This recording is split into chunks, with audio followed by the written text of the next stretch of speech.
जोगियासन के गाँव में जन्मल पावन भइले धरती, पावन भइले धरती। माता निर्शोधन धन कैलन जन्म देके दिन भद्री, जन्म देके दिन भद्री। जोगियासन के गाँव में जन्मल पावन भइले धरती, पावन भइले धरती। माता निर्शोधन धन कैलन जन्म देके दिन भद्री, जन्म देके दिन भद्री। ऋषि कुल समाज पे कैलन उपकार, ऋषि कुल समाज पे कैलन उपकार। गूंजे डंका जय जय जय, ऋषि कुल बोलो दीना भद्री बाबा की जय जय। ऋषि कुल बोलो दीना भद्री बाबा की जय।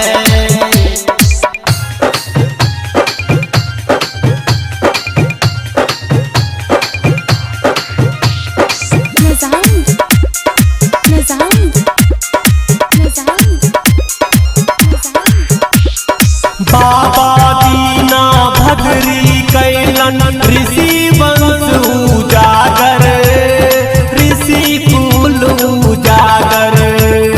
ऋषि वंश के रक्षा खातिर कैलन नाम उजागर, कैलन नाम उजागर। बाबा दीना भद्री कैलन ऋषि वंश उजागर, ऋषि कुल उजागर।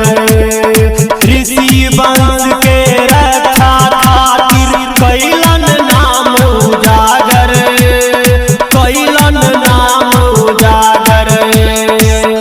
जब तक सूरज चांद रहे,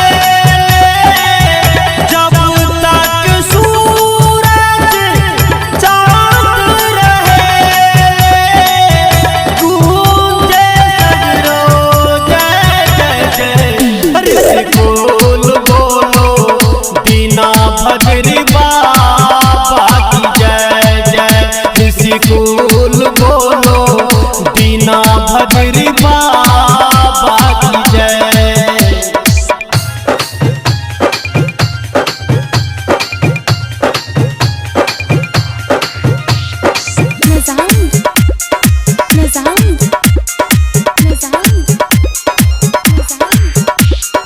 कटैया बन के अजब कहानी, भेद कोई न जाने, भेद कोई न जाने। ताल तलैया थर थर कापे, नंद बिहारी बतावे, नंद बिहारी बतावे। कटैया बन के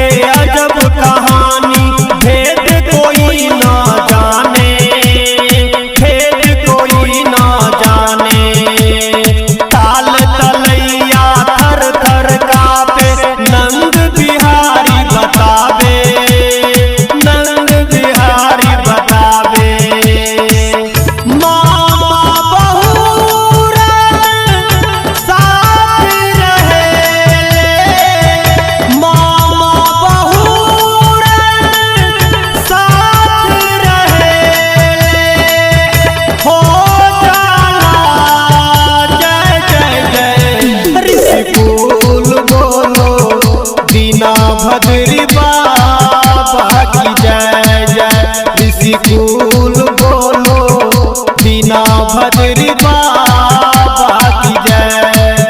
बाबा दीना भद्री चर्चा की होबे जय जय। ऋषिकुल बोलो दीना भद्री बाबा की जय जय। ऋषिकुल बोलो दीना भद्री बाबा की जय।